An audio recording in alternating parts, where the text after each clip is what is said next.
Bonjour à tous et bienvenue dans cette nouvelle vidéo. Aujourd'hui, on va parler des facteurs de risque cardiovasculaires.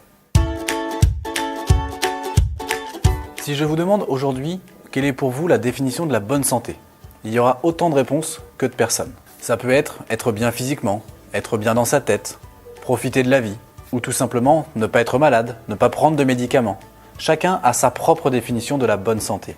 Mais l'OMS, l'Organisation mondiale pour la santé, a une définition très précise de la bonne santé. C'est un état complet de bien-être physique, mental et social. Donc on retrouve bien ce qu'on avait dit juste avant. Malgré tout, il existe énormément de menaces dans notre société, des menaces à notre bonne santé. La pollution, le tabac, l'alcool, la circulation routière, la solitude, etc. Parmi toutes ces menaces, certaines sont des facteurs de risque cardiovasculaires. Il y en a 7 et ce sont des éléments qui vont favoriser l'apparition de maladies cardiovasculaires. Le premier et le plus dangereux de tous les facteurs de risque, c'est le tabac et toutes les drogues au sens large. Pour combattre ce tabac, il faut arrêter de fumer. Et pour ça, vous pouvez vous faire aider. Le deuxième, qui est aussi dangereux que le tabac, c'est le cholestérol.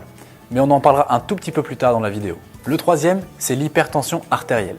Comment savoir si quelqu'un est hypertendu ? Il existe une règle très simple. La règle des 3-3-3.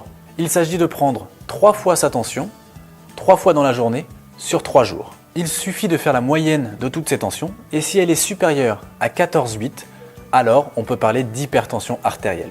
Le quatrième facteur de risque, c'est le stress. Et celui-ci, c'est pareil, on verra un petit peu plus tard dans la vidéo. Le cinquième, c'est l'obésité. Alors comment détecte-t-on l'obésité? Comment on le différencie du surpoids? Eh bien c'est très simple, il existe l'IMC, l'indice de masse corporelle.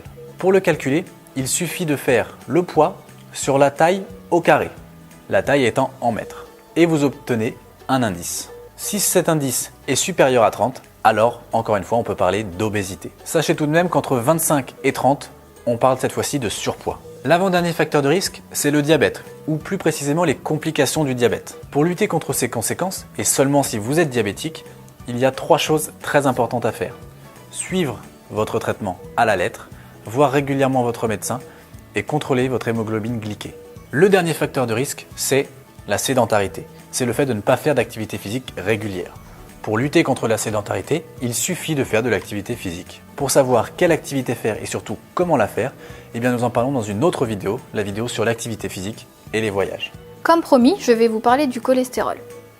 Comment sait-on si on a du cholestérol ou comment savoir si on a du mauvais ou du bon cholestérol? Eh bien tout simplement en faisant une prise de sang.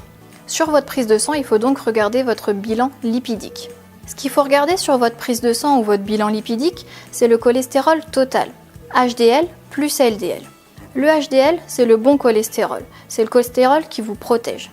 Mais c'est également une lipoprotéine qui permet de transporter l'excédent de cholestérol que vous avez dans votre sang vers le foie. Plus le taux d'HDL est élevé, mieux c'est, car vous aurez moins de plaques d'athérome. Le LDL, c'est le mauvais cholestérol. C'est celui qui favorise l'apparition de plaques d'athérome.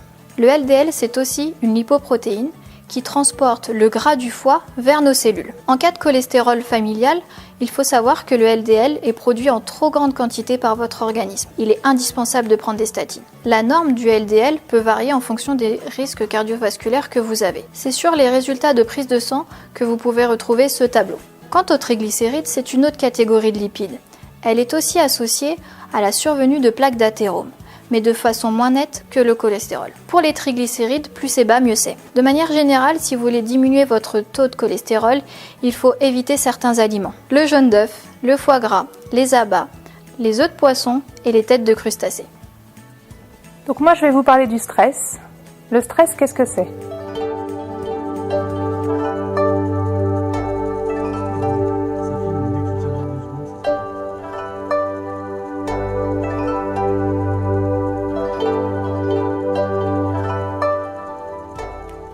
C'est une réponse à un événement, une réaction programmée qui modifie l'équilibre habituel. Le stress est différent de l'angoisse. L'angoisse est plus ponctuelle et peut paralyser. Le stress est différent de l'anxiété qui est plus chronique mais qui n'empêche pas de vivre. Les réactions du corps en cas de stress, c'est l'adaptation, je fuis ou je combats, une réaction cérébrale, mémorisation, adaptation, réflexion. Il peut y avoir aussi une réaction qui diminue la sensation de douleur. Il y a du bon stress. Il est ponctuel, il est gérable, il n'empêche pas de vivre. Il est stimulant, parfois même bénéfique. mais il a une durée limitée. Le bon stress, c'est souvent un défi à surmonter. Puis il y a le mauvais stress, qui est souvent chronique et qui épuise l'organisme. Il peut même entraîner des maladies psychosomatiques. Qu'est-ce que c'est une maladie psychosomatique?